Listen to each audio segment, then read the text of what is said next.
Tom, we're ready. Thank you, Mr. President. Hello to my fellow colleagues. Nice to see everybody. I miss you. I'd like to call to order the meeting of the Industrial Community Development Committee. Chairman myself, Councilor Sharris, Councilor McGinn, Councilor Melville, and Councilor O'Neill are all present. I would like to open up discussion of status of city-owned property, and if Mr. Mayor is available, we're going to go right to him. I believe we're all looking at the memorandum from, or if you don't have it, but please turn to it, the memorandum from Mr. Bellavance, dated August 12th, 2019. That has the majority of the items that I believe are of value or discussion. Mr. Mayor, if you would, please. Great, thank you, Mr. Chairman, Mr. President. Good evening to all of you. I hope all of you and your families are doing well as we continue to work through the pandemic and try to do the best we can to meet the needs of all of our citizens and those in our community. So great to see everybody. Just a couple things before we get into specific properties. I just wanted to first thank you for 2 weeks ago. I know this item was on the agenda. I had a conflict, and I appreciate you kicking it off until this meeting. I really wanted to be here. There's a number of important properties that I know merit a great deal of discussion, and I wanted to make sure that I was here for that. So I appreciate you pushing it off to allow me to be here for this meeting this evening. I think Kurt Bellavance is also, is he on the Zoom? Yes, he is, sir. Okay, great. So Kurt is with me as well. There may be there'll be opportunities for him to jump in as well on some of these properties.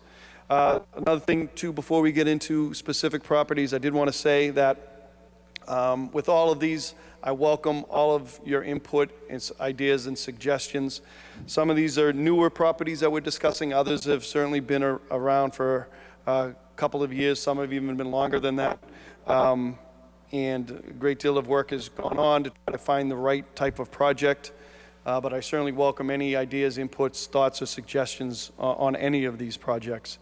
And again, just to be clear, my responsibility as mayor is I have the ability to put any city-owned property out for an RFP, a request for proposals. That allows me to put it out through our purchasing agent. Dan Doucette typically handles that, puts it out to the public at large for bids on the property.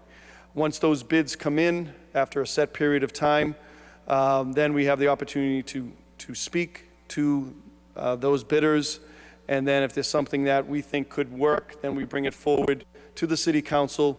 You folks are the voting authority to allow my office, me as mayor, to sign any purchase and sale agreement to begin the process of potentially selling a property. So none of that can happen. There's been no agreements. I know we've received phone calls on a couple of these properties, but there's been no agreements, no discussion in terms of trying to work out a deal. That everything has to be done through an RFP, open to any potential bidder, that anybody could potentially purchase the property, and then it all has to come to the council to allow me to sign a purchase and sale agreement to move forward. So with that, I'm ready to talk on a number of these properties. And Mr. Chairman, do you want me to just kind of go down the list, or the specific ones we want to discuss first? What do you think would be the best way to go forward? Whatever you're best at, whatever you feel comfortable doing, let's cover them all. Great. Go right down the list, please. Well, thank you, Mr. Chairman. So, yeah, I think this is a great opportunity for us to go through these properties. Some might be new to you. Some of these have been around, as I said, for a long time, and have been sources of discussion now for years. So the first one, Willow Brae Park, that's come forward. A couple of people reached out, a couple of members here on the board, as potential property that could be of interest to potential buyers. Willow Brae Road, I think all of you know, is single family, very nice neighborhood. It's off of Pearlie. Pearlie connects into Willow Brae, and at the end of Willow Brae, there is an area that was used as parkland before. When I was younger, Willow Brae was a pretty active park. That was a part of our park programs. And over time, it just hasn't been utilized. I think at one point there was a basketball net there. but it really is not an active park. There's, it just hasn't been utilized in a number of years. It is not parkland. That was one thing we did have to look up and explore. It is not parkland, which has its own sort of restrictions on it. This is city-owned property, and we have the ability to sell this property to potential single-family homes should we desire. Kurt and I have hired a surveyor, and that's going to be for a number of these properties that you're going to hear. The survey has been working now for a few weeks.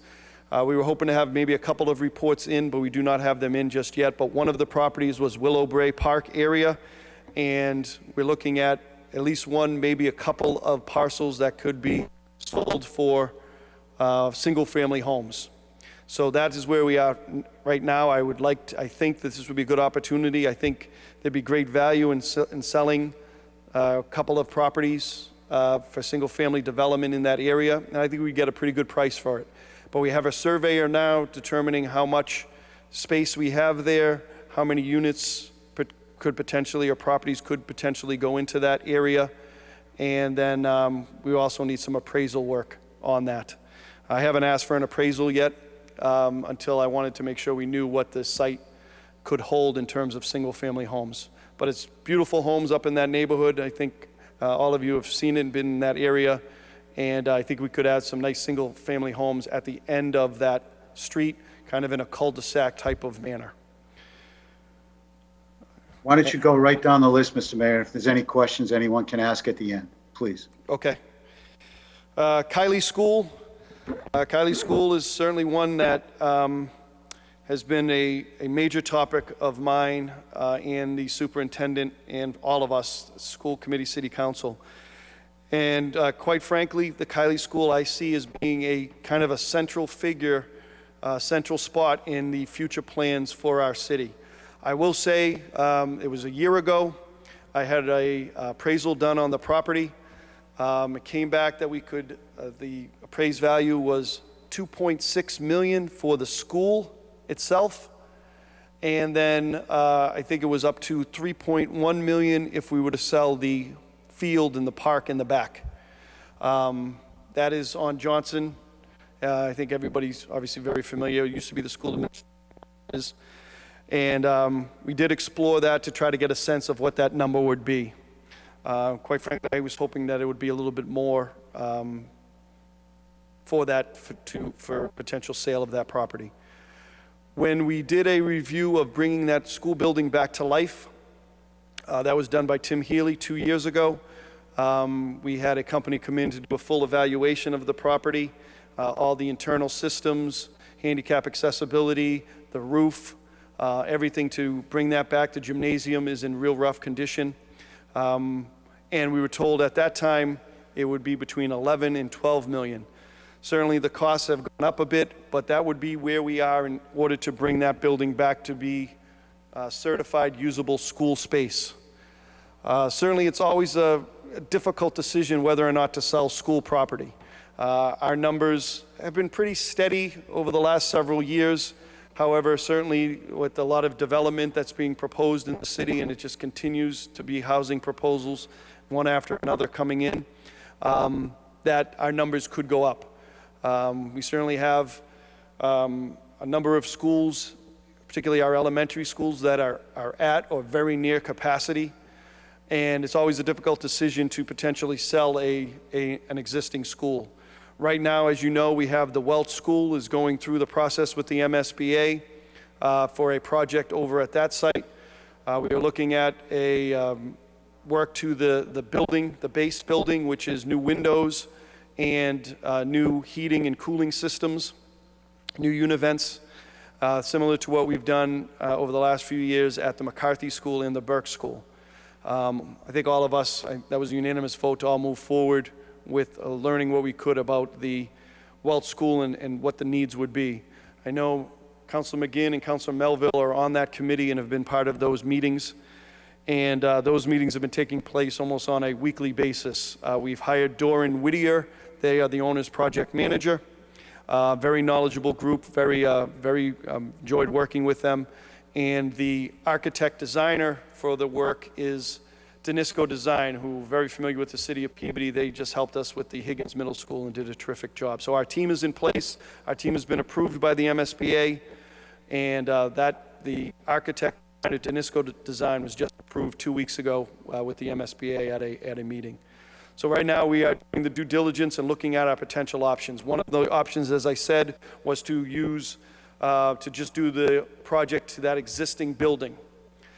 The other option would be to potentially do an addition renovation, which would potentially add some classes to that building, which might be necessary depending on some redistricting that is going to be taking place very shortly, hopefully, and also some projects that have been proposed.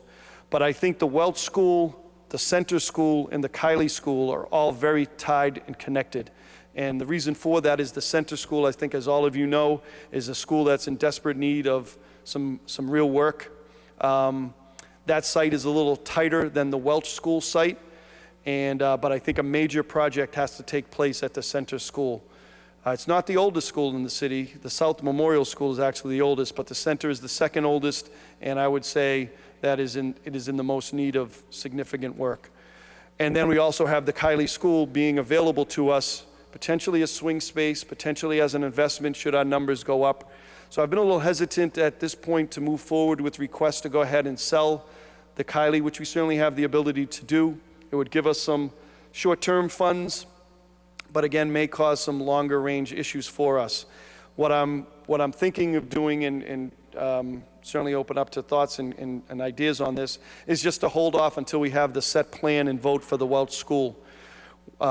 That should be done sometime in the spring, where we have the final design and votes would be taken in terms of what the cost would be and what the final design would be, whether it's just a rehab of the existing building, doing the base work necessary to that building, or perhaps some additional classrooms. And obviously, that will depend which project we go with, will be heavily directed by funds that we may have. The Center School is also, we've petitioned, submitted our application to the MSBA as well as the high school. So I think these next year or two, depending on what happens with the high school request, what happens with our Center School request, and what happens with our type of project we go at, the middle school, the Welch School, I think all factors into the future of the Kylie School. And I think that should be kind of come into focus here over the next few months, because we have to make a final decision on the Welch, and we have to kind of set our course. So that's kind of where we are with the Welch, the Kylie School. I think it's connected to all the other schools, and decisions will have to be made. The Woodlot Fire Station, quite frankly, I don't see that as usable space. It's right behind the fire station and in West Peabody, over on Lowell Street, and there's some space there. It's pretty good sized lot. I just don't see how it could be accessed with our fire station behind it, and I think that would be a very difficult lot to potentially sell and have some sort of development, a couple of homes or whatever the case may be. That's not really on my radar, but certainly open up to any thoughts you may have. Similar to 6 Elginwood and 0 Elginwood, both single-family lots. Those are being surveyed to see what we can potentially do. Elginwood is right off of Lake Street, kind of near the entrance to where you go for some parking for the Kennedy Fields. And Elginwood Road is in that back area, and there could be potential sites for single-family homes or a duplex in that area. Certainly open to that, but I don't have any further information from the surveyor on that. Former PMLP building, long history, obviously. I know all of us are very familiar with that. We did put out an RFP a couple of years ago. There was one bidder that came forward with a proposal for 18 units. They would keep the existing building as it is. 18 units, 3 floors, 6 units each floor. And they had a parking plan that met our requirements. We had a neighborhood meeting. A number of you were at that meeting.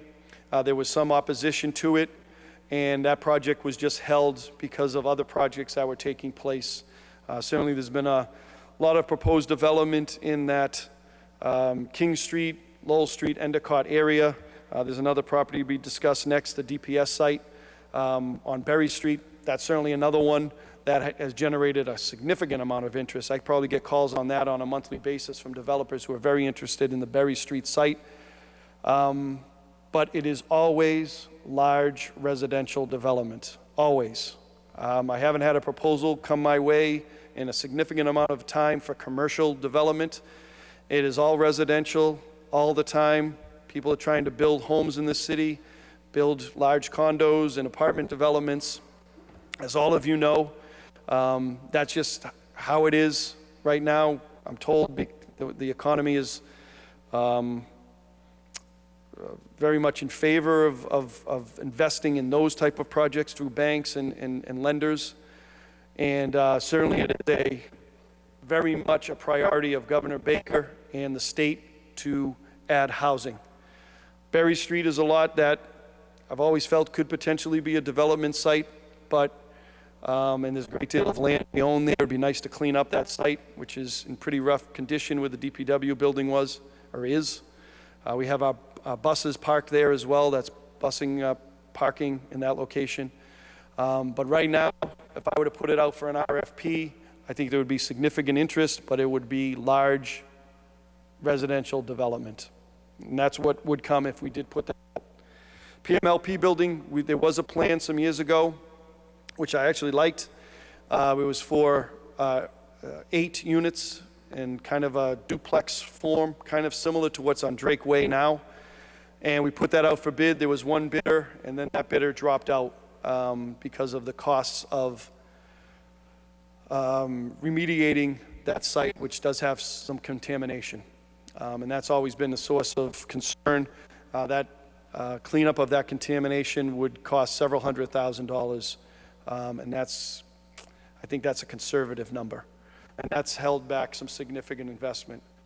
We haven't put the RFP back out yet. I would like to at some point, but with everything with King Street and the proposals on further down on Endicott Street, I just haven't wanted to put that up until maybe we had a discussion and I could get some input from all of you.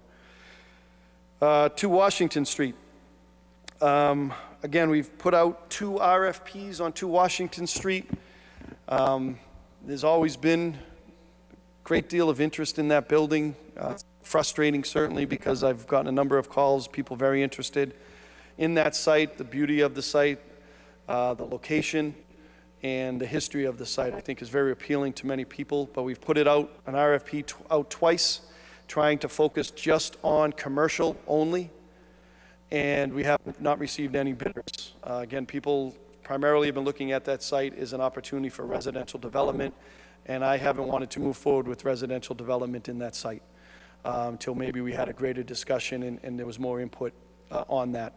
And again, the costs to bring that building back to life, I think, are pretty significant, and it would have to be the right type of developer and right type of project that I think could work for us.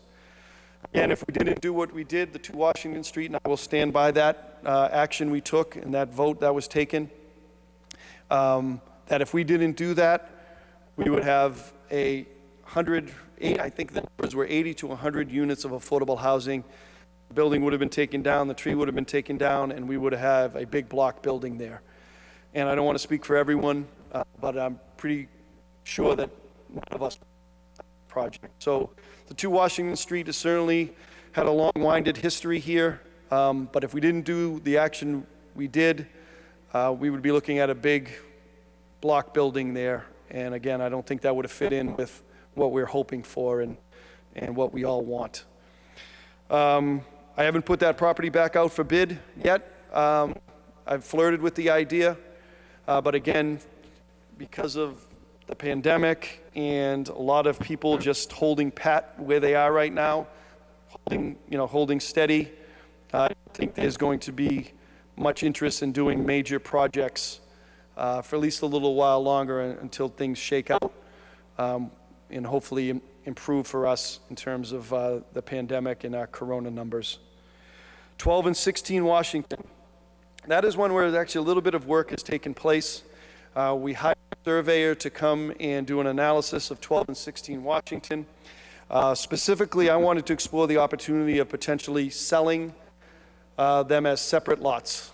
Selling 12, which is the church lot, and the parking area. 16 is kind of the former rectory building for the church, and is now a building that we of course own, and it's some rental units over there. So that is, I'm hoping to have that report very shortly to see how it could potentially be, where we could maybe subdivide it and look at other options for a project that would fit with us. And I think it could a way for us to generate more money from that property by subdividing. So that has yet to be determined. 10 Lowell Street, another property that's had a long history here, and I'll rehash a bit of it, the experiences we've had with this property. This was a property we purchased. I want to make sure I know the...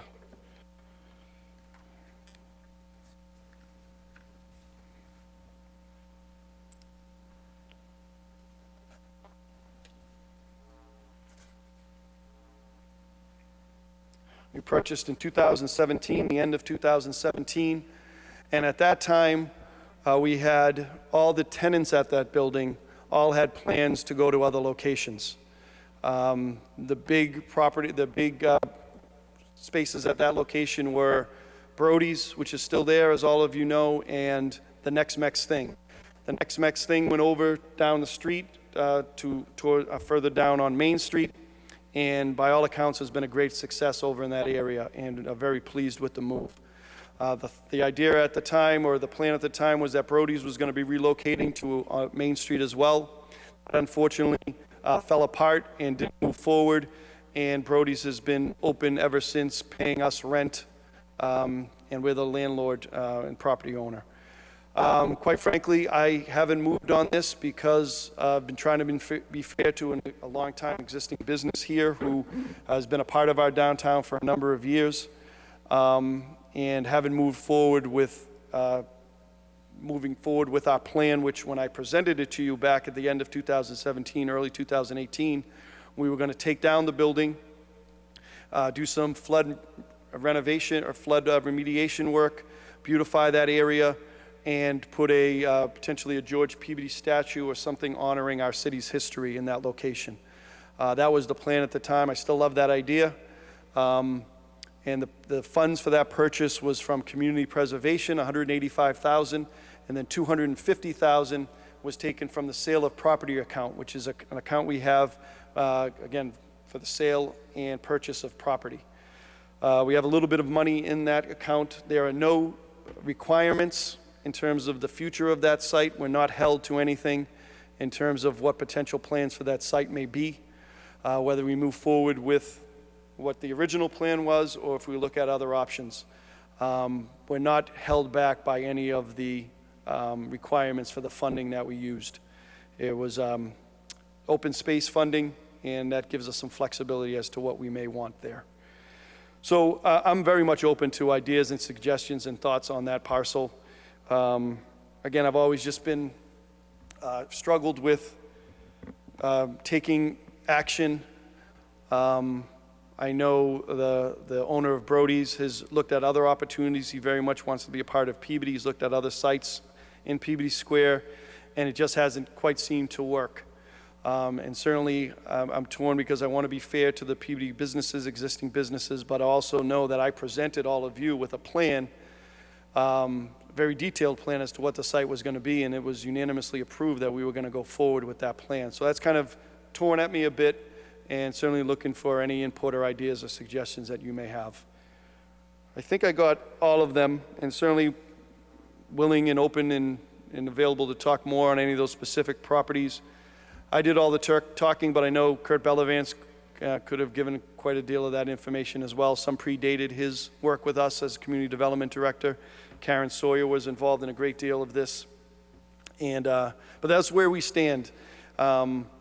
Certainly these last several months have kind of put a lot of things on hold. We've been trying to do some background work with the surveying and some appraisal work that I want to do to try to figure out where we're at, so when we are ready and the market might be better, that we can take advantage of this, because I do think there's some significant opportunities to generate and bring in some money, which would certainly be helpful to all of us. So with that, Mr. Chairman, Mr. President, I'm ready for any questions on any of these sites. And willing, if there's other sites that you wanted, there were questions about, certainly willing to try and help with that as well. Thanks for your input. Mr. Bellavance, I'm sure you'll be, you didn't get the floor right now, but you'll be asked questions as we go. It's open to any councilors, and unfortunately, there is not like the other Zooms that we've been using when we're all on Zoom. There is raise your hand button, but Mr. President, I'm going to ask if you can please cue me up as to who is interested in speaking, please. Will do, Councilor Gould. Any councilors wish to speak at this time? Councilor Charest. Thank you, Council President. Through Chairman Gould to the mayor, on a couple of those properties, you said that we have an income, rental income, I believe, on Washington Street, 16 Washington Street. Am I correct when you said that? Yes, I think, as I look at the list here, I think 3 of these properties are income generating right now. 10 Lowell Street, the Brody's Pub is paying rent. They have been since we purchased the property. And then also the church is being rented by another church, and they pay us rent, as well as we have some rental units at 16 Washington. All 3 are really just pretty much paying the costs. You know, all 3 are not in great condition, and if we intend to keep those properties longer, we will have to do some work to those properties. But right now, they are income generating, more or less paying the utility costs and some other items. If I may, that was my question was, what is the type of numbers that we're looking at? Are we getting fair market rate for these? So, as you spoke, there is some maintenance that we need to probably put into these buildings. Are we getting anything that we can escrow into for the maintenance that are, so again, is it market rate or is it below market rate? I haven't had an analysis done to determine exactly. You know, I would guess that, because we haven't raised the rent on anybody since we took the property over, just trying to help people.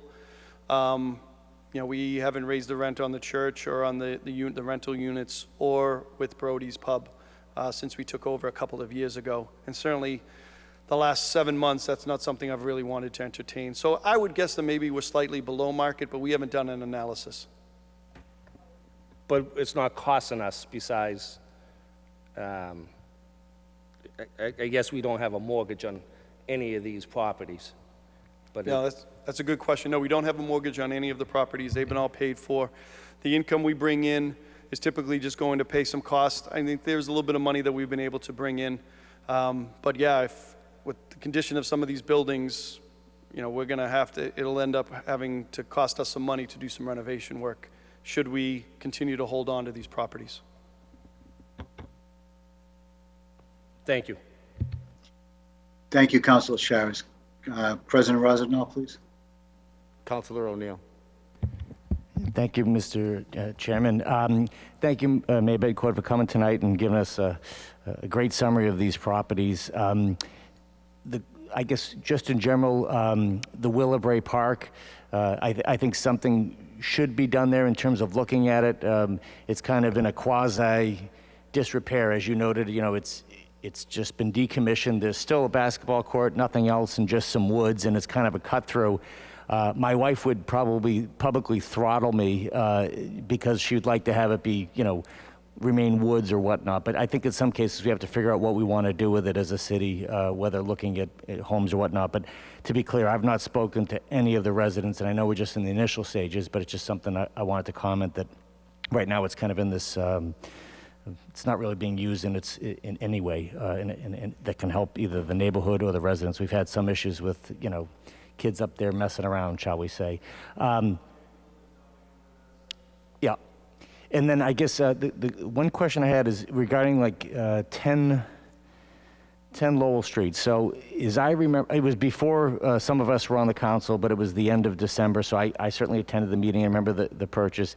But as I recall, you know, I guess I don't have a firm position, but I know that the council members that were there approved it, and that it was, one of the conditions was that it was not, the property could not be used for residential or commercial, so, use. So I know the intent was to be used as a park or an open space, so I think, I'm not sure why we wouldn't continue with that path, especially where it's in a flood zone or whatnot, but I just wanted to just, at least that was my understanding, just looking at some of the minutes, so I don't know, other councilors might remember or recall, but thank you.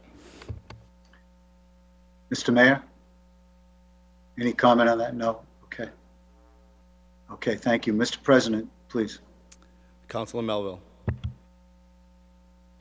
Thank you very much. Through the chair to the mayor, just an accounting questions. If any of the sales, for example, the Kylie School, any revenue from that would go to the general fund, or I know we have this.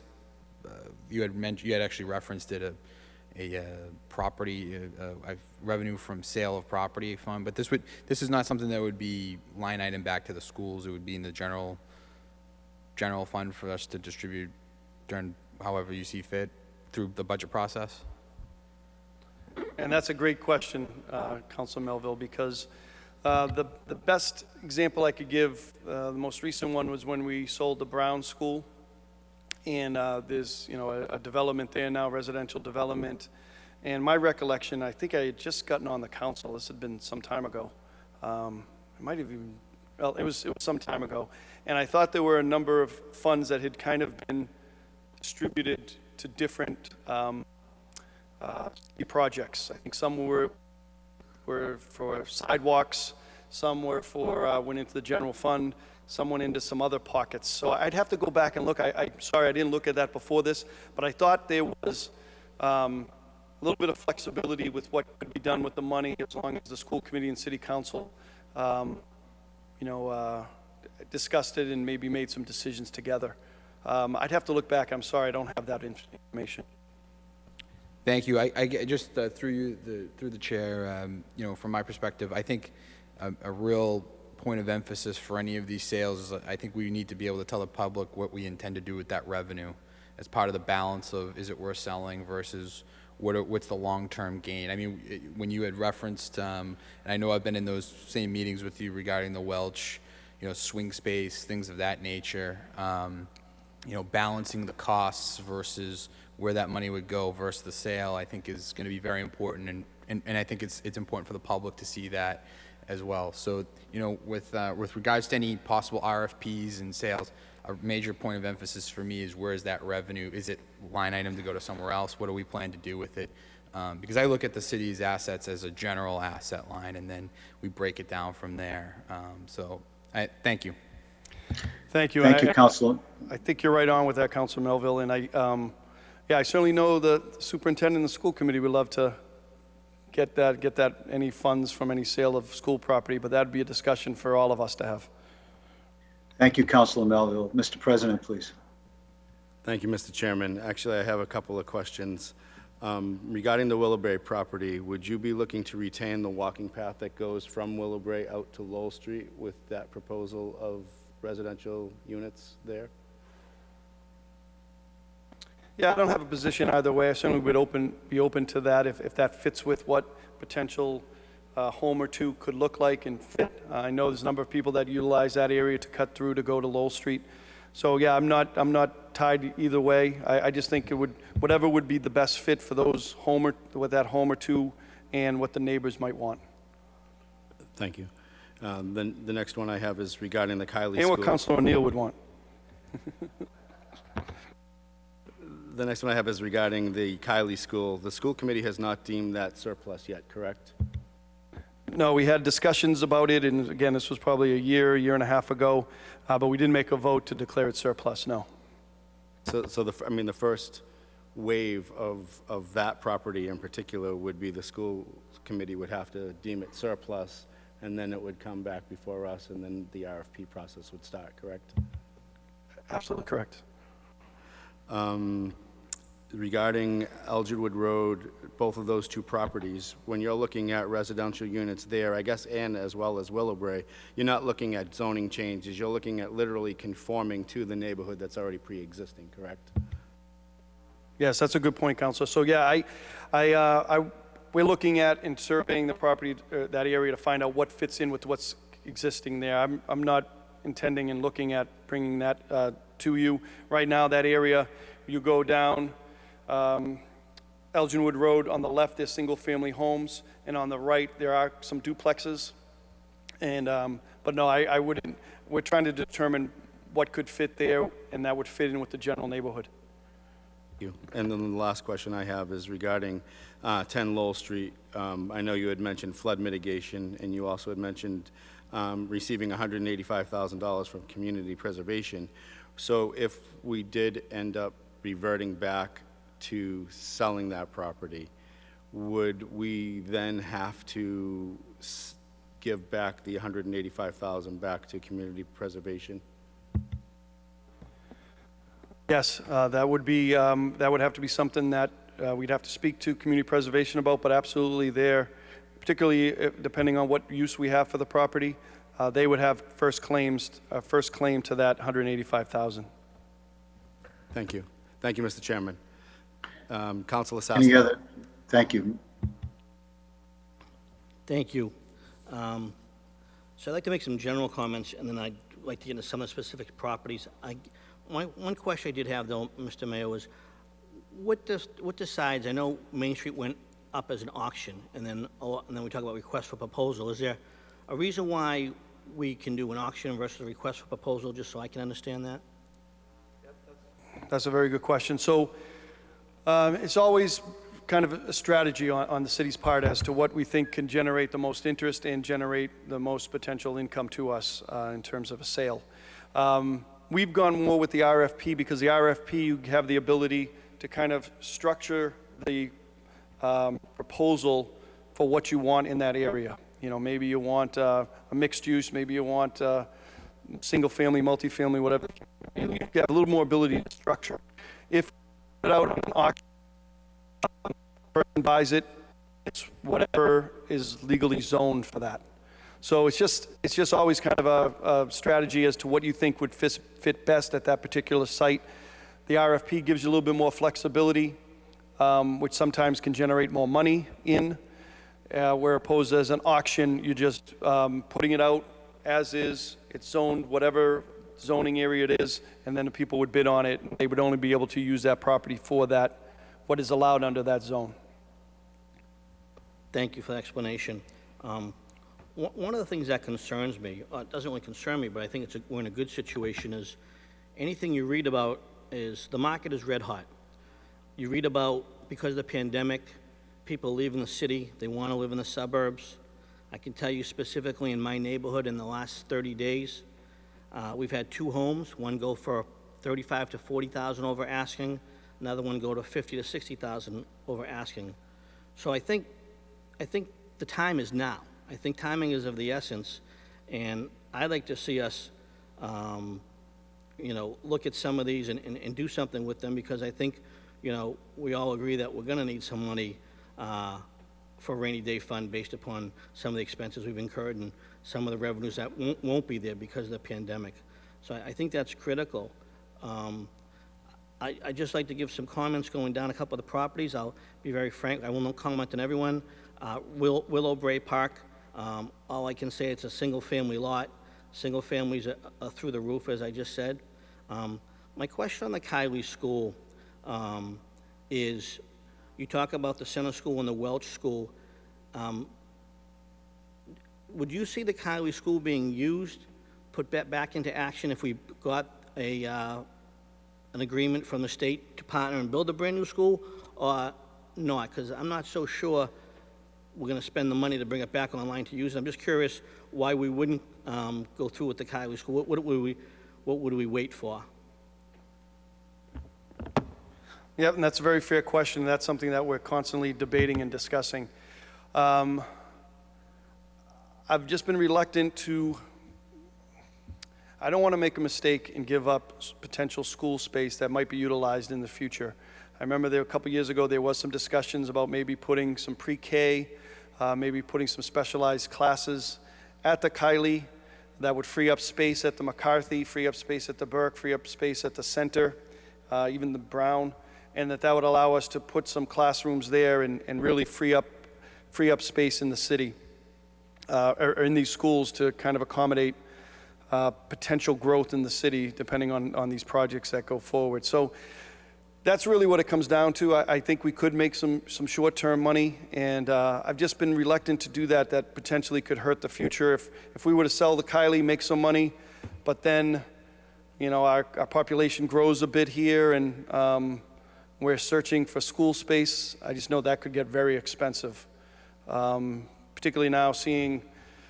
It's amazing. The Higgins Middle School project, which was extremely large project, ended up coming in at 86 million. To potentially add 6, 8, 12 classrooms at the Welch School, we're looking at potentially half of that. So to find school space is difficult. And that's why I've just been a little reluctant and gun shy to pull the trigger because of that fact. I don't want to do something a short-term gain that could potentially harm us in our long-term vision. So that's it. But I struggle with if I'm right on that. But that's kind of the way I'm looking at it. Yeah, I think that's one of the more difficult ones as far as regarding the fields in the back and the park. I think at one point, I don't know where it is, I know the Peabody High School softball team, that's their home field. I think you were looking to try and get them more onto the high school property. We don't need to really get into that discussion, but I would only keep that field if you needed, if you can move them to being up at the high school and find them a park. I think that wouldn't be a bad way to go. I think the park that's there right now, I think we have enough parks, so I wouldn't have any issue with, you know, putting them together. It would increase the price. I will say to you, and I think we've had some discussions years ago, I think it's the assisted living facility across the street. I think something like that wouldn't be a bad situation because it would put less of a stress on the services in the city. So I understand what you're saying, and then at the end of the day, it is expensive to acquire school space, but I would love to see that money, if you sold it, or maybe rather than put the 10, 11 million, 12 million into it, I'd love to put those funds towards a new high school. But I understand it's kind of it's a cup game. You got to figure out where you're going to put the people. But hopefully, I think the school committee is looking at the redistricting. Once that's done, I think that'll probably clear it up a little bit for everybody. But I do think it's something, as I said, time is money, and I think it's, you know, I understand where you're coming from on that. I'll jump down to the former PMLP. So is that something where you had 18 units? I think I heard the neighborhood meeting, they really weren't in favor of that. Is that something that you're thinking about putting a new RFP out for? Because it was back in 2018. I think the market conditions have changed once again to our favor. Your thoughts on that?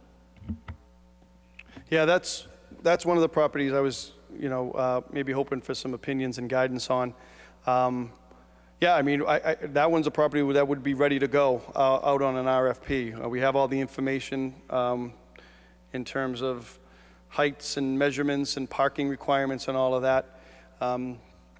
We just pulled back on the 18 units because there was some neighborhood opposition and wanted to see maybe if there might be some other options for us in the future. But I know the big concern has always been about what the cost of remediation would be. I think, truthfully, selling that property I don't think would be a huge, would net us a great deal of money, because I think all of that, any money that would come in on the purchase of that property would be offset significantly by the costs of that company to come in and do remediation work. And maybe they get a grant through us or through the state, and that could help.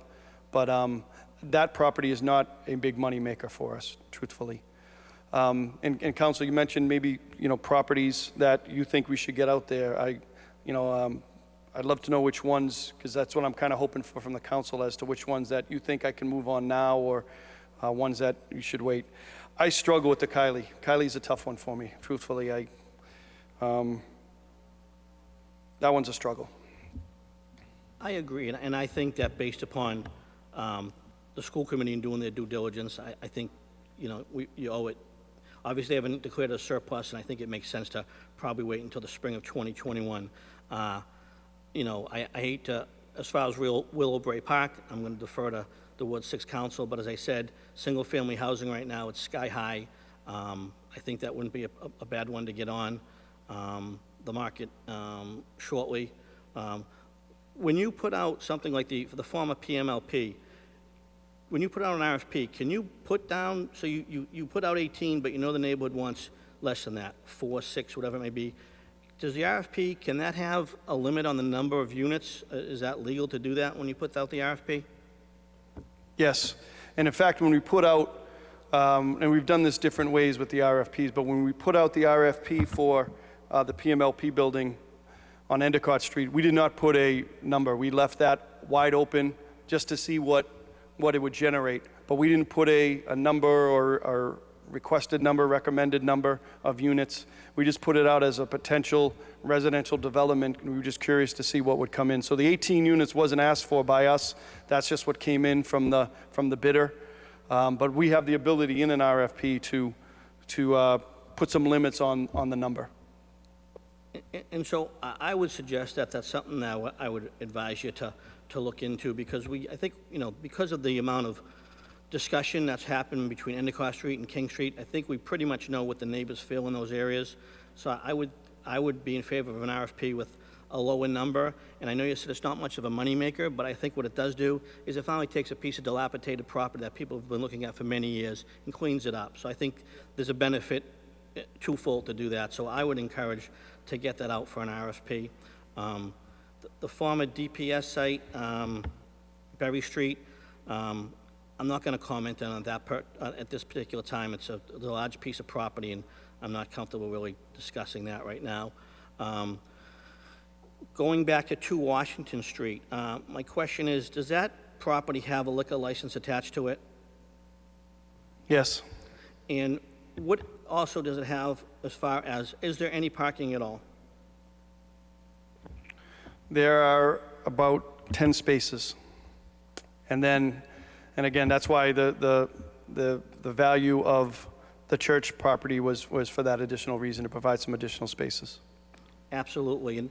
And I want to go back to some conversations we've had, and we talked a lot about millennials, and we talked a lot about the downtown. We talked a lot about building it up and bringing restaurants and bringing people to come downtown. And to me, it's all about synergy.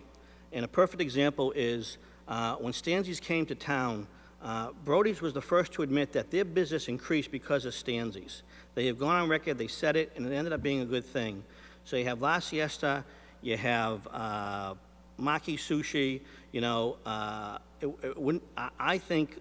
I look at that as a building where possibly you have some mixed use, whether you have some commercial and some residential.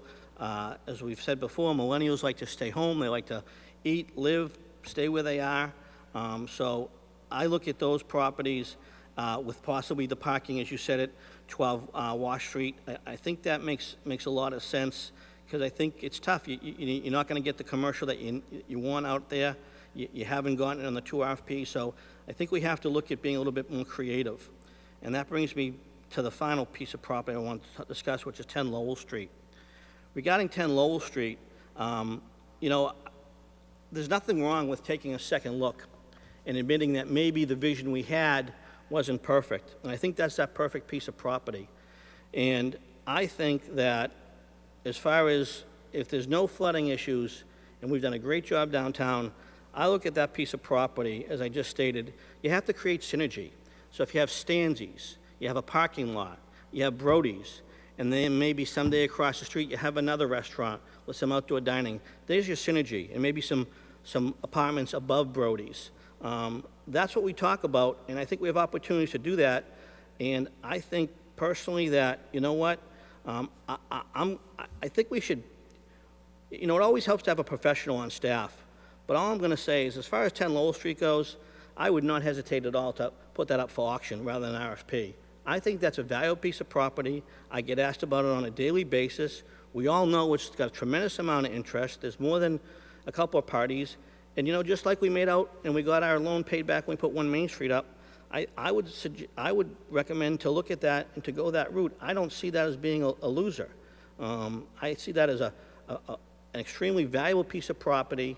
I think Brody's has done a tremendous job with what they did in the summer under extreme difficult circumstances. You go by there basically any night at 8 o'clock, as long as the weather's good, you can't get a seat outside. And so I think it shows that people are willing to come downtown, if there's a nice place to eat, if we give them some parking. So, you know, that's kind of, to me, the one that's, you know, I get asked about the most. I'm sure many of you do. But, you know, we pay back the CPC. We find another place for George Peabody statue. But I think, you know, a park sounded good maybe back then, but in retrospect, I think it'd be a wrong move. I think it's time to develop that piece of property. And as I said, maybe you can do something down on Washington Street. But you have to have the parking. I think the places that, you know, across from Dunkin' Donuts, I'm sorry, Z-Woo's, unfortunately we lost them. That parking's always been an issue over them. We've had, you know, I don't know, half a dozen restaurants try it over there. But I think, you know, Brody's is a landmark building. It does need to be probably torn down and rebuilt. And I'm sure whoever would buy it understands that and would, you know, want to make it, you know, the linchpin that it is, just like One Main Street. So I would be totally in support of getting that out there as soon as possible. Once again, because of the market, and you know, I think we'd be in a good position for that. So thank you for your time. Appreciate it. Thank you, Councilor Sasslaw. Mr. President, please. Councilor Turco. Thank you, Mr. Chairman. Thank you, Mr. Mayor, for the presentation. So I'll start with the easy ones. You obviously know that the ones that you mentioned with the single-family homes, the smaller lots are just a slam dunk. Sell them. The market's great. Move on with them. The same with Willow Bray. I think that you know, it only makes sense to sell those and make that into a nice cul-de-sac. As far as the Kylie School, I don't think that's a difficult decision at all. I'm surprised that, you know, there's any even thought of it. I think that we need to keep that building. I think that everybody here knows that the population in the city is increasing. There's a number of projects, you know, slated to begin in the next year, couple of years. And as far as our existing school buildings, there'll be a significant need to shuffle kids. Now, as far as the Kylie, you know, my one reservation with the Kylie as a school building is that puts 4 elementary schools on the west side of Route 1, and that's not where the vast majority of our population is. But, you know, I digress on that because I think the need far outweighs the fact of where we place the school. I think we're all hopeful that the center school can and will be done soon. I'm not sure if there's an area where you could place students while the center school was under construction. I actually really liked the idea of the K-1 center for the Kylie. But anyway, there's so many things we could do with the Kylie. It makes no sense to get rid of that property. And for the investment that you mentioned of possibly $11 or $12 million, and I know that was 2 years ago, it doesn't sound like a huge investment. But with regards to that investment price, we've recently read in the newspaper that the Higgins came $4 million under budget. Is that tangible money, or was that just you know, on paper we saved $4 million? My question is there $4 million available to put toward the Kylie School, or does that money not exist? That might be a best question for Mr. Gingras. But no, my feeling, well, I'm going to let him answer if... Yeah, thank you, Mr. Mayor. To your point, Mike, do you have an answer for Councilor Turco, please? Sure. Good evening. No, the original budget was in the 90+ million range, and the actual costs were 86 million. So that's where the 4 million comes in, but there's no 4 million sitting around. No. Councilor Turco. Okay, I was hopeful that it was in an account somewhere, but that would have made this a much easier decision. But I still stand by the decision that we need to keep the Kylie School. We will use it. It's worth for $11 million, $10, $11, $12 million to renovate that school, and I think that that amount of money far outweighs the cost that we could incur without that building available to us.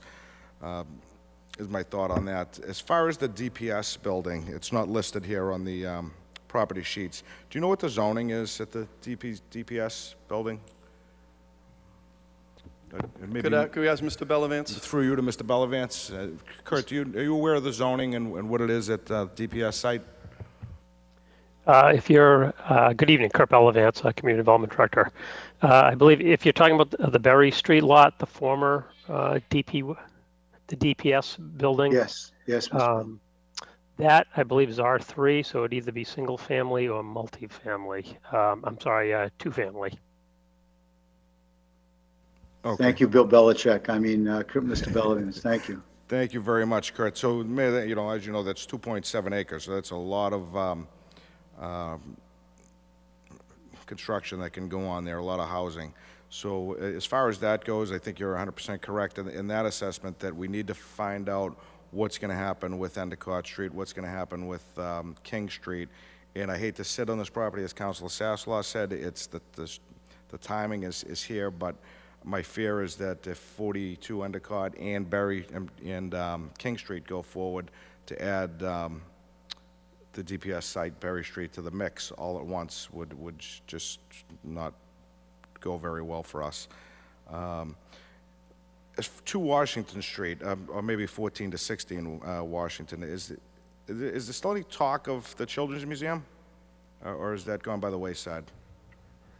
No, that's been very much in play up until very recently with the, because of the pandemic, a lot of things have been put on hold. But, as we've discussed as a group in the past, that was a tremendous success. We had a team ready to go. We looked at, the original spot we looked at was St. Paul's Church. The costs were just pretty extraordinary, and what we were trying to do with 2 Washington Street was to enter into maybe a partnership with a couple of different developers to see if we could have the Children's Museum be a part of that development. So it would be more of a commercial unit, maybe a restaurant, maybe some office space, and have the Children's Museum.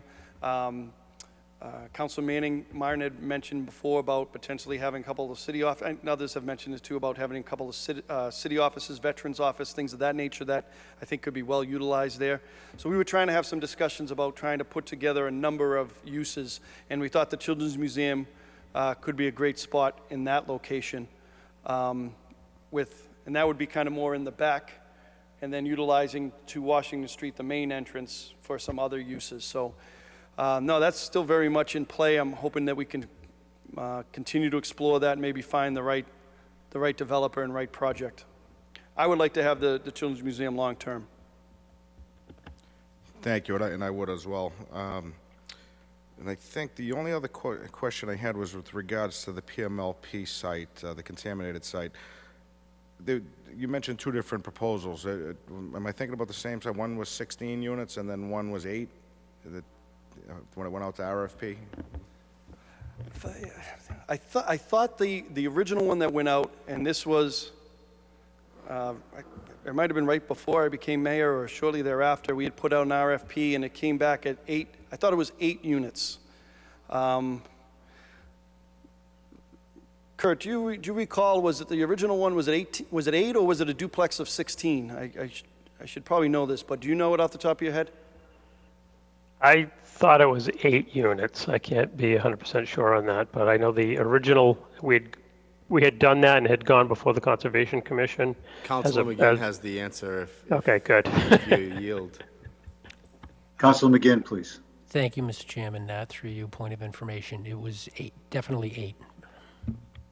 And just as background, the reason it was 8 was there was actually a permitted project put forward through Conservation Commission for 8, and there was ultimately through that process neighborhood concurrence on that number as a reasonable scale for that location.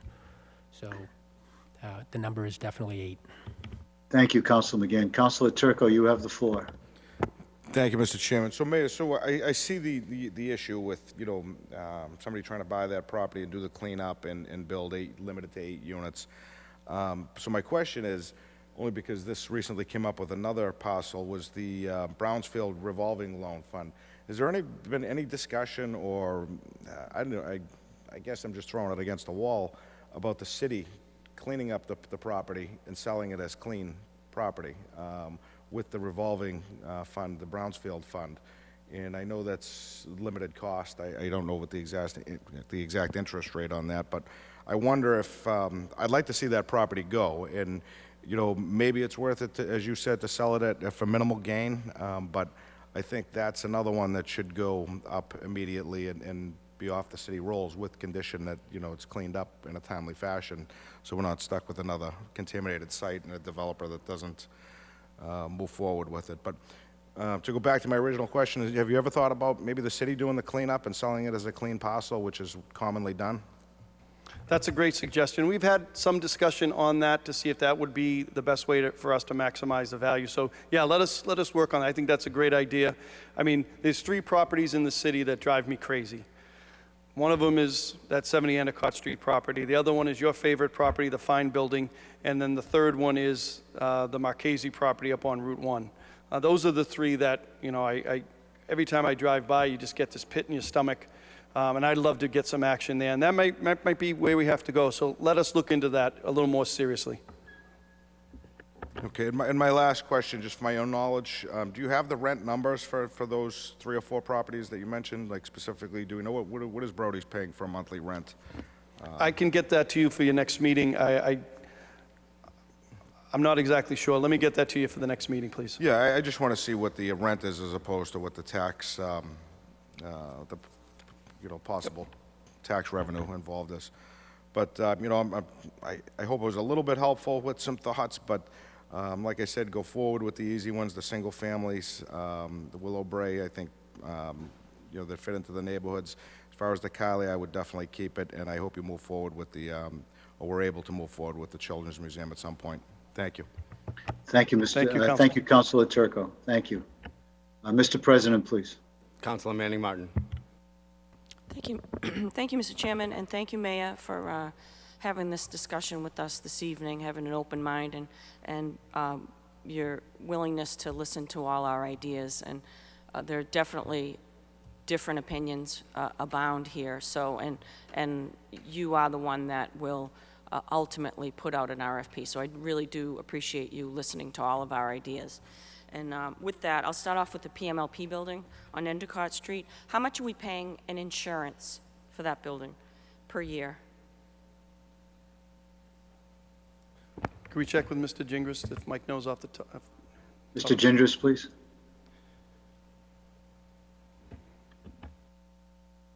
Mike, you muted. Yeah, I'm unmuted, right? Yep. Okay. There's no insurance on the building itself. We're carry liability insurance as part of all of the properties in the city.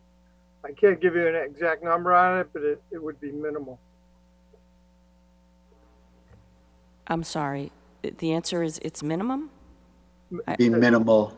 There would be a minimal amount of cost for the insurance because it's part of our overall property insurance for all the properties in the city. So it's just a part of our overall, all of our city properties are under one insurance policy, so they're not individually broken down. Okay, but there is a figure. Oh, yeah. That I would think would be significant over how many years it's been sitting there. I don't know if it would be $10,000 a year. I don't know, you know. Yeah, so at this point, it's been costing us more than it's, well more than it's worth to keep it on the books, just for paying for the percentage of insurance alone. So I'm all for selling that property, Mr. Mayor, to get it off the books. And the CPC, as has been clarified, went forward with their permitting process to renew it annually. It's been, I don't know if it's 2 or 3 years, Kurt, that you've been annually putting that permit back out for approval for the CPC. And it was for 8 units. And I believe that the size of the PMLP property at 70 Endicott Street is the exact same size as the 42 Endicott Street property. I think they're both 0.6 or 0.7 acres. And so the only issue I see there, Mayor, is depending upon what happens at 42 Endicott Street, of the same acreage, looking to put 38 or 42 or whatever the number is, units on that acreage, we may have a difficult time keeping the number at the same acreage at 70 Endicott to only 8 units. And given, as you mentioned earlier, the amount that is going to have to go for cleanup for that cost. That's the only rub I see there, but I'm all for getting that PMLP off the books, out of sight. We should be filming horror movies in there. It's just frightening. So I'm all for getting that one off the books. And let's see, if we go up to Willowbrae, I think I agree with Councilor O'Neill's better half to not put single housing up in open space and wooded area. I guess, would there be more, do you know, in the Willowbrae property, would there be more than 8 units of single-family homes? Is it large enough for that, or would it be even smaller? We think it's only going to be 1 or 2. Yeah, so my thing is, and you had mentioned Governor Baker looking for housing, and he is looking for housing, and I think across the Commonwealth, we do need housing, but we don't need, $850,000, $900,000 single-family homes. That's not the type of housing that the Commonwealth and the governor are pushing for. And it also won't get us any closer to our 10%, our affordability rate that we keep getting threatened with 40Bs as of late. It will really only add, it would go in the opposite direction.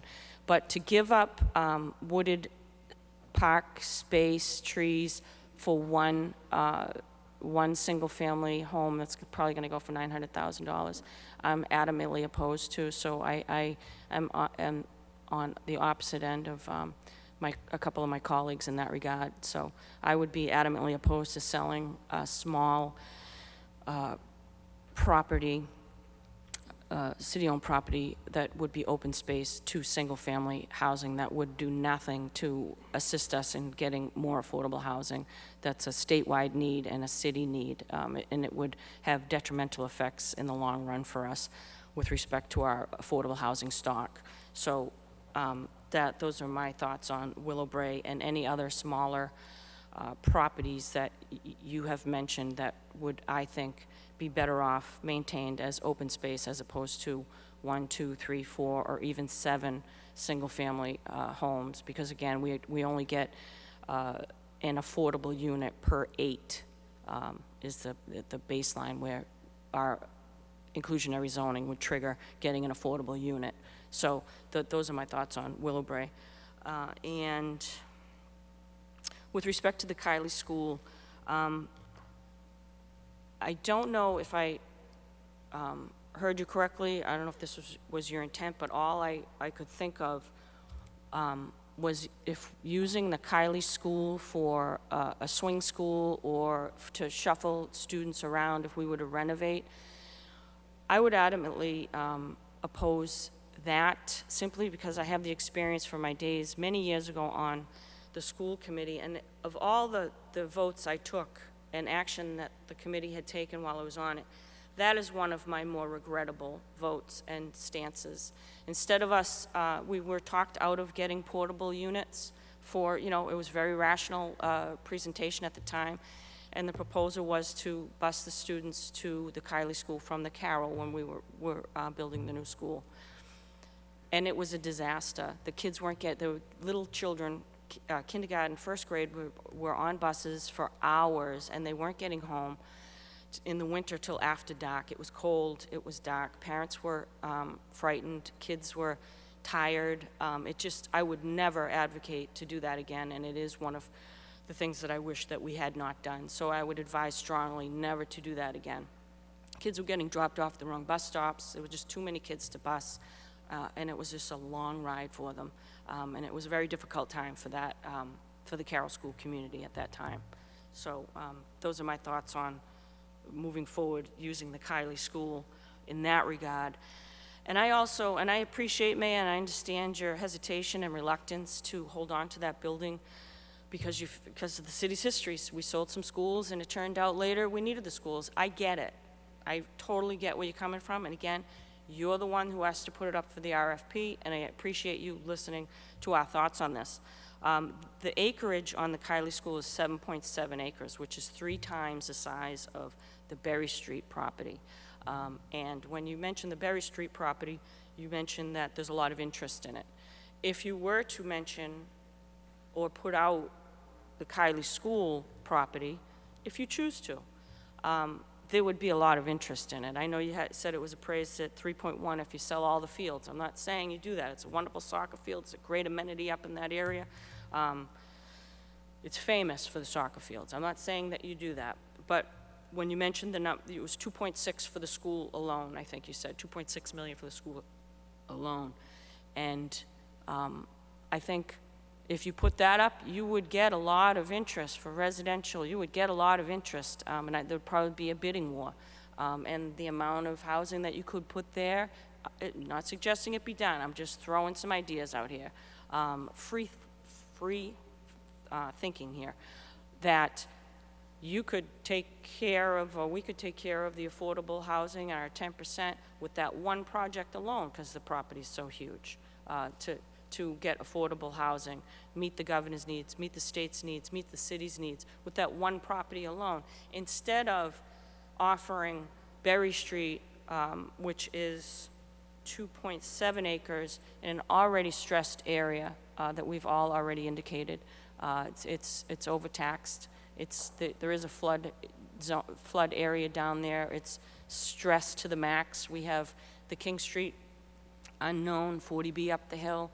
It is just a distressed area that is just, it's just overpopulated. The density is just too much for the services that the city can provide. So I would not be in favor at all of offering Berry Street to go out. I would be against Berry Street for an RFP to increase the number of living units, housing and density, traffic and safety issues that would come with selling that property for that reason. So I wouldn't be in favor of Berry Street. Regarding 2 Washington Street, do we owe $450,000 as a CDC loan on that property? We owe money on a CDC loan. I'm not sure if it's 450. I think you might be right, but I'd like to defer to Mike Gingras if he knows the number. I'm not sure. Mr. Gingras, please. I'm sorry, I don't know the exact amount on that loan. It's in that ballpark, Council. I'm not sure the exact number. And when we put it out for an RFP, did you say we sent that one out 2 times? And how much was the last one did go out for with no bidders? What's the price? We put out,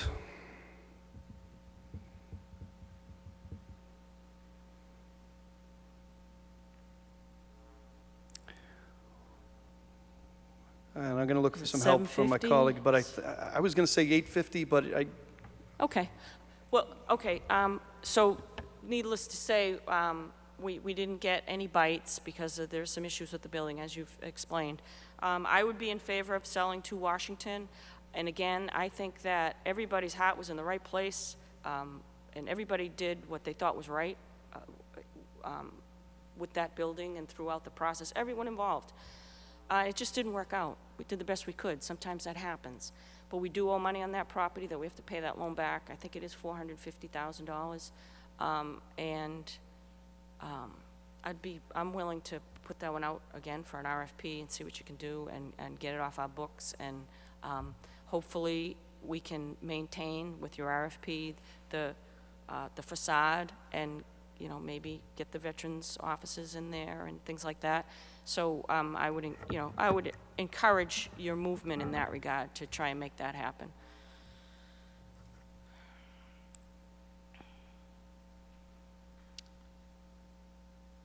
And I think finally, 10 Lowell Street, I would concur with Councilor Sasslaw. We have a buyer for that property, chomping at the bit. He's the present owner, and we've lost so many throughout the state.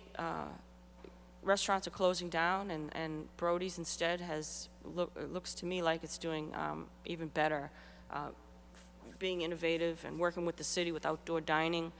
And we've had Kelly's Square Pub closed down. What else closed down? Z-Woo's, but that was prior to COVID. And I think we lost another one downtown too, but I just don't recall. But, you know, we need the foot traffic.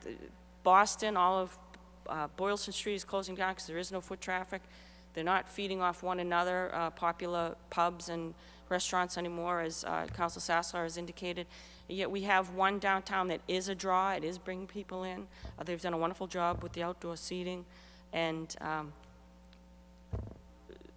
if someone's willing to buy it, I think we should be willing to again, get it off our books, get it, the meals tax. I wouldn't want to see Brody's leave. The meals tax alone on that building it's got to be, I don't know, how much, does anyone know how much meals tax that restaurant brings in per year? 90,000? I'm just spitballing.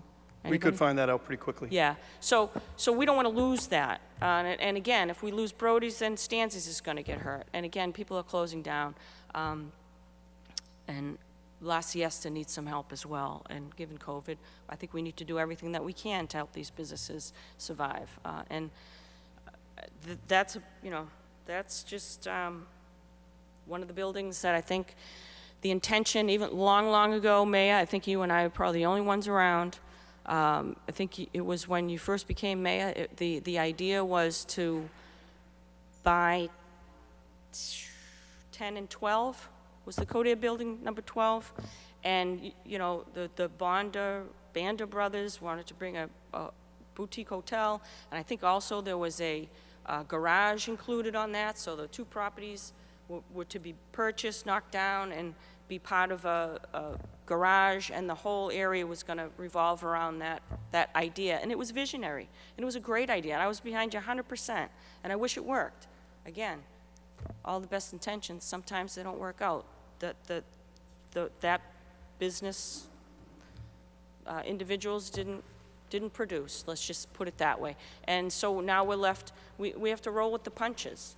So yes, I supported the Coder building. That must have been, how long have you been mayor? 8 years now? Yeah, about 8, 9 years ago. But things have changed, and things have changed drastically, and now we have COVID. I know you said it was a unanimous vote, and I'm sure it was. I was not present that evening for to sell 10 Lowell Street, which is where Brody's is, and had I been present, and I would have had said the same thing, that I wasn't in favor. But I'm adamantly now, given COVID and our financial predicament we're in, and we need revenue, and we need to save downtown more so than we ever have before, that I'm really strongly suggesting to you that you sell 10 Lowell Street. I don't know whether by auction or by RFP. I leave that to you on your best judgment. I know Council Sassler suggested an auction.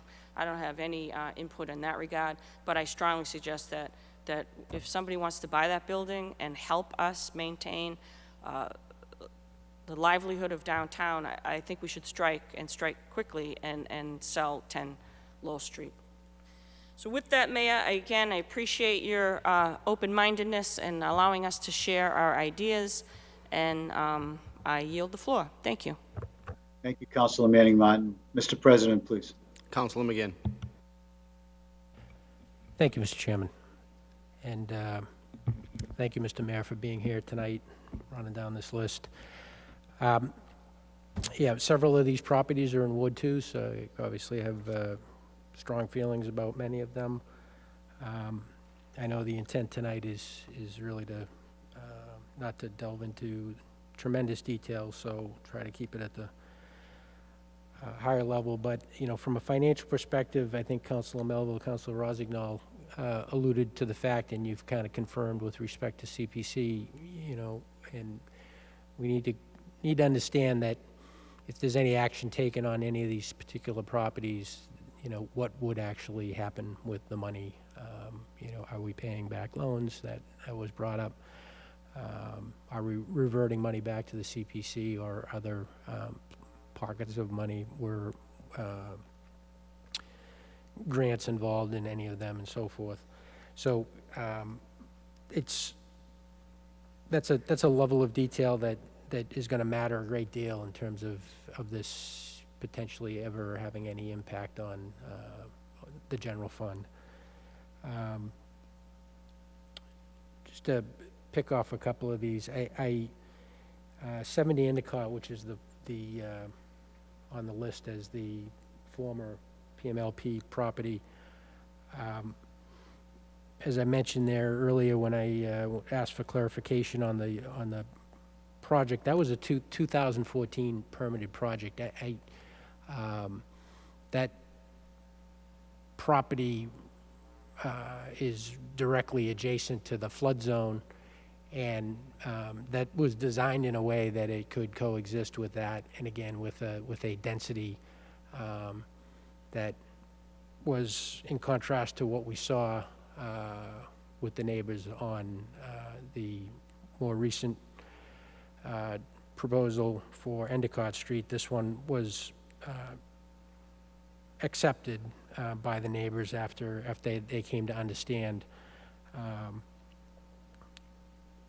what this could do in terms of cleaning up the site and so forth. I think Councilor Turco mentioned his comments. He's not here right at the moment. But his point about the cleanup money there is key, and I think you've kind of confirmed that, Mr. Mayor. That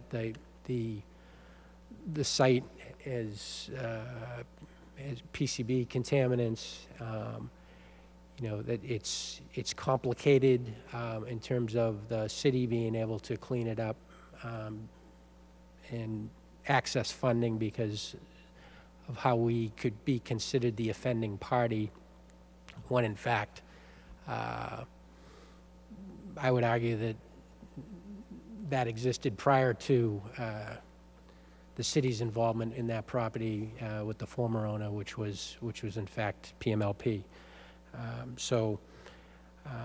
I think really the action there, as Councilor Turco had suggested, is to really focus on what we could do as a city to separate ourselves from the original offending party, and it created the contamination situation there, and pursue funding to clean it up, and go after the 8-unit permitted project that exists there. That way we would have the promise of using outside money to pay for the extensive cleanup and still see money coming in as revenue to the city versus immediately turning around and spending that on cleanup.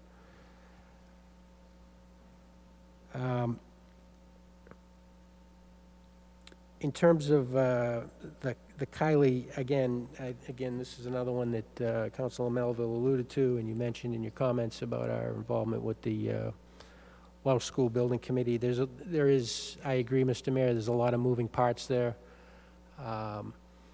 I think we need to be careful with that one in terms of understanding how this is all going to play out over the next probably couple of years to get a clearer picture. And the Center School and the Welsh, clearly active now, are going to contribute to clearing up that picture here over the next probably year and a half.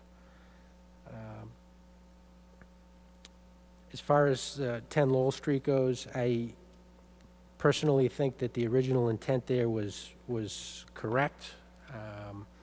I think that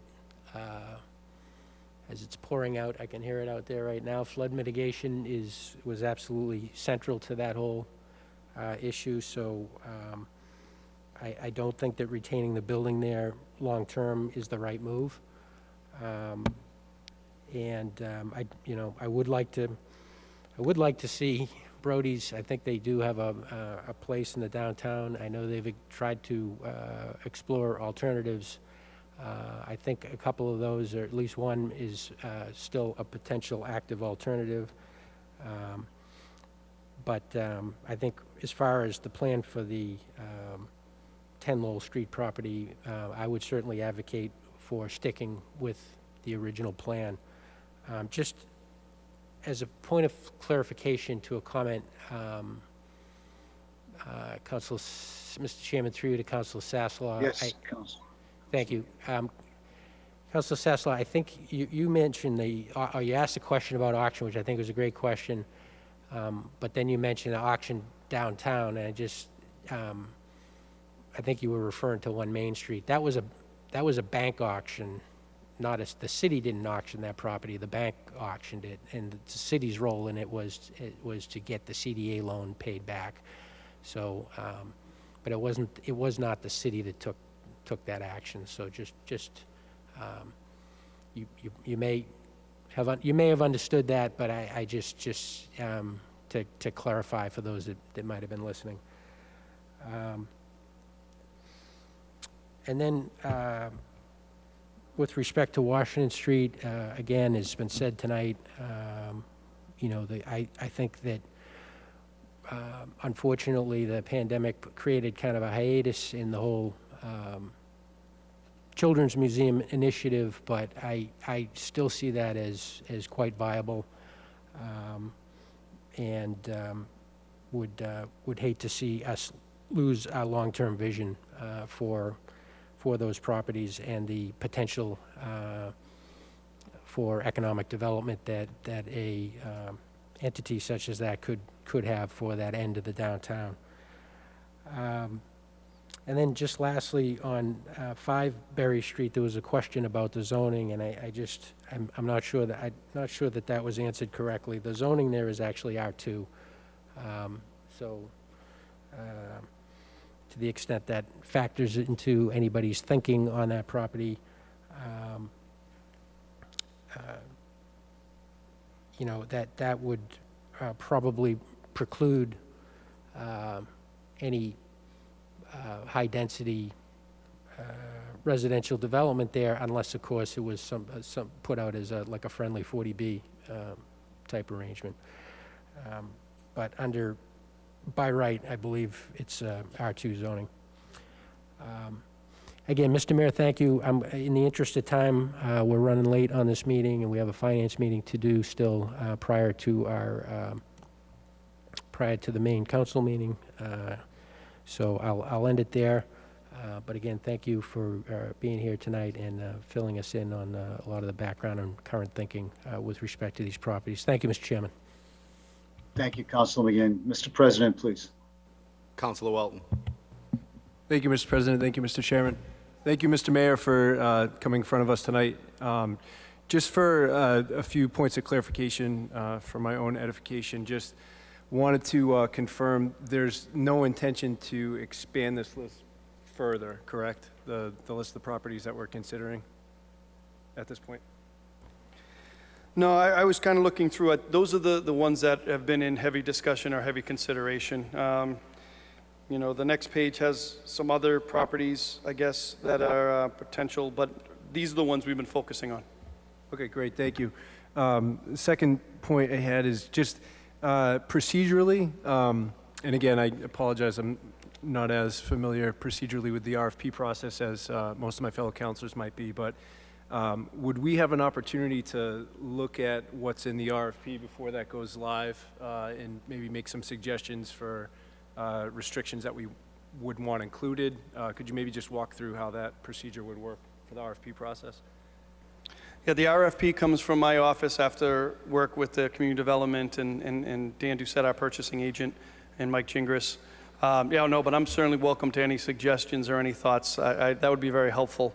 At the end of it, that's my responsibility is to put it out and make the final decisions, but any thoughts you may have on that or anything you'd like to see, I would welcome that. Great, thank you.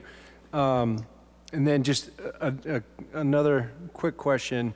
On the Kylie School, I certainly understand the hesitancy to sell the building. The population in the city obviously is growing exponentially. And with that, down the road, there might be a need for additional school space. Has there been any thought to maybe modeling out what the population growth might dictate for the need of a school? Maybe it's 5 years out, 7 years out, and then potentially, I know that the city doesn't want to be in the role of being a landlord, but potentially leasing that space either for, retail or commercial use in the, 5 to 7 year term to allow us to keep the property, should we need to revert back to school, but have some flexibility and generate some income. I think that's a good suggestion. That is something I think we can look at.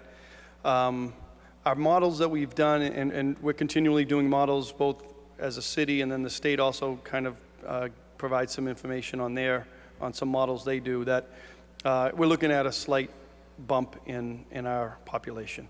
I think the fact that we invested in the Higgins Middle School with the new school, that certainly made us attractive, and has been said by Council Sasslaw and others, we've become a real hotspot in terms of homes being purchased and people looking at Peabody. So the models that we have right now show a slight increase in population, and both population as a whole and in population in our students.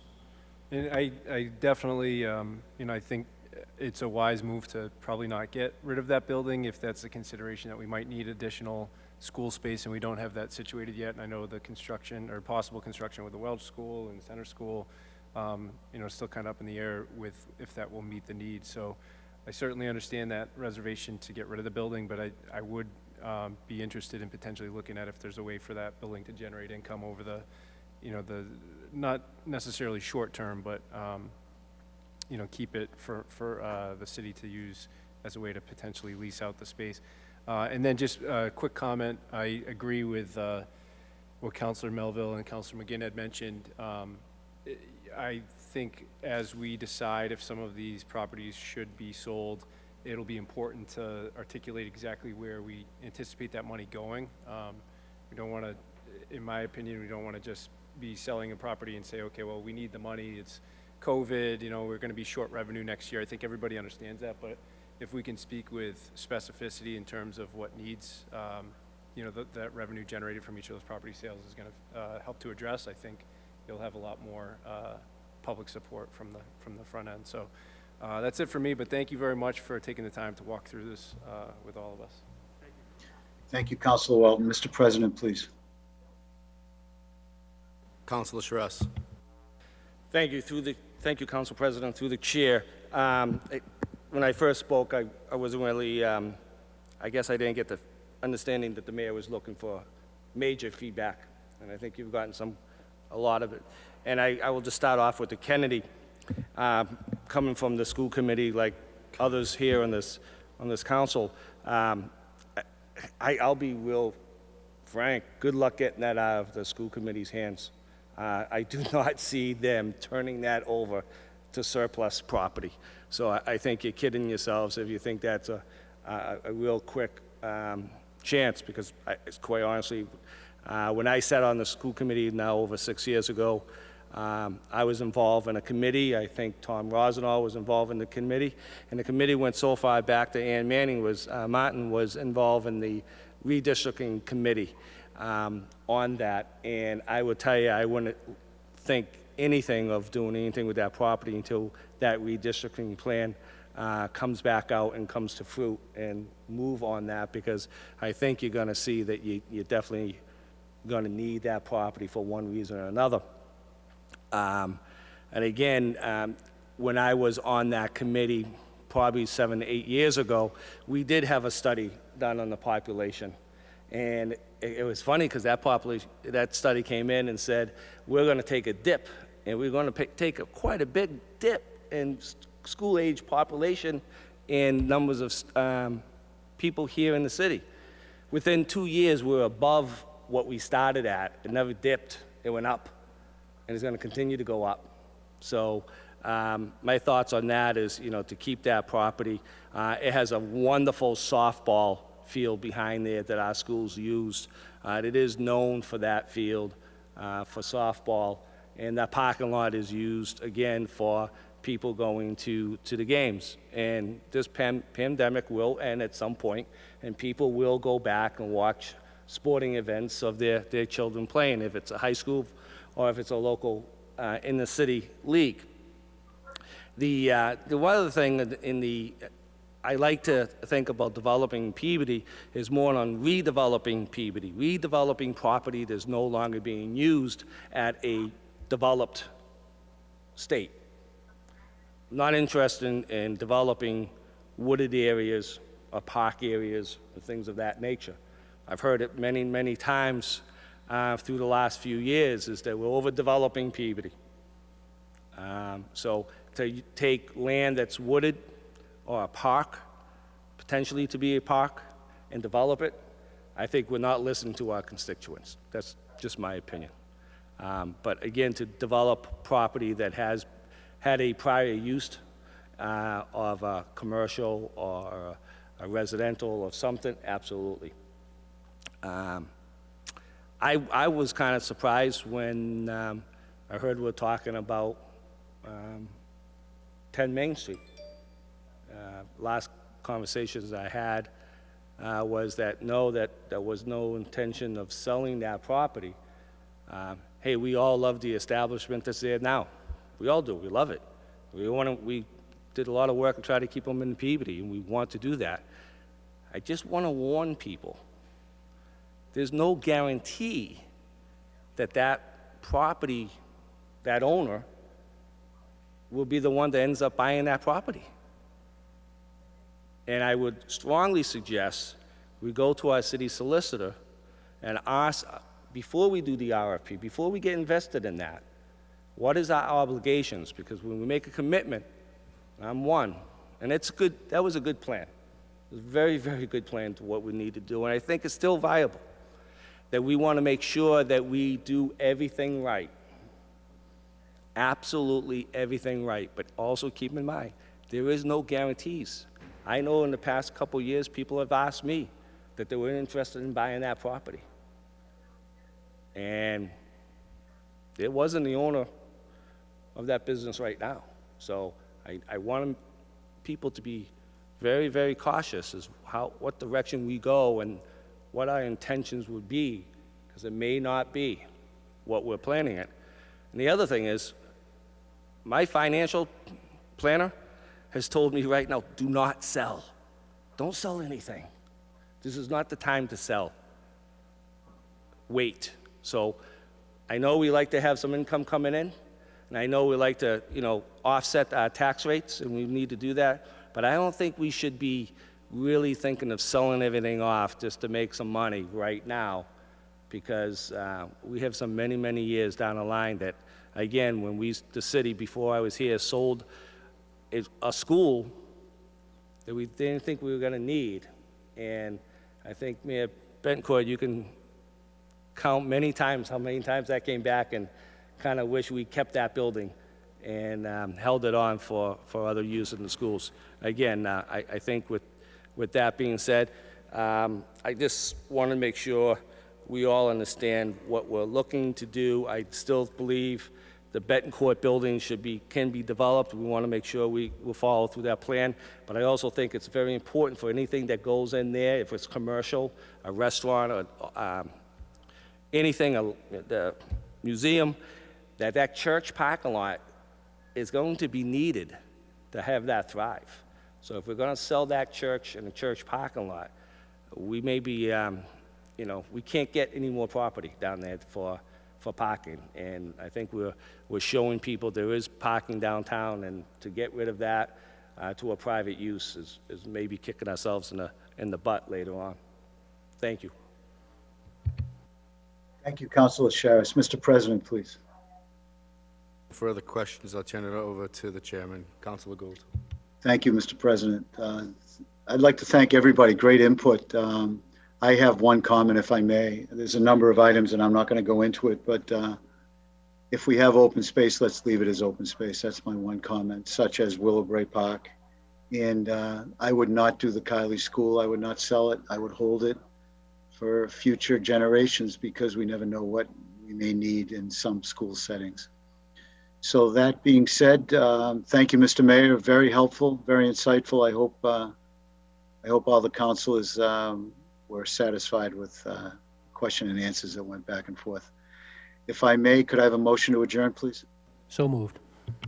You heard Councilor McGinn. Roll call vote, please. Councilors Charis. Yes. O'Neill. Yes. Melville. Yes. McGinn. Yes. Gould. Yes. Motion carries 5-0. Thank you, Mr. President. Thank you, council. It was a great discussion. Thank you.